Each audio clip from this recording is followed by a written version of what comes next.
Maradona বলেছিলেন, আমার জায়গা যে নিতে পারবে সে আর্জেন্টিনার সেরা খেলোয়াড় হতে পারবে। টেভেজ বলেছিল, যে মেসিকে বুঝে না সে ফুটবল খেলাই বুঝে না। ব্রাজিলের পেলে বলেছিল, মেসিকে কখনোই খারাপ খেলতে দেখিনি, সে সবসময় একই ধারে খেলে আসছে।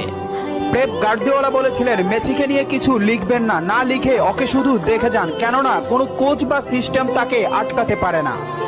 রাইকেট বলেছিলেন, মেসির গোল এক একটা শিল্পকলা, আবার বলেছিলেন মেসি মানে ফুটবলের ইতিহাস।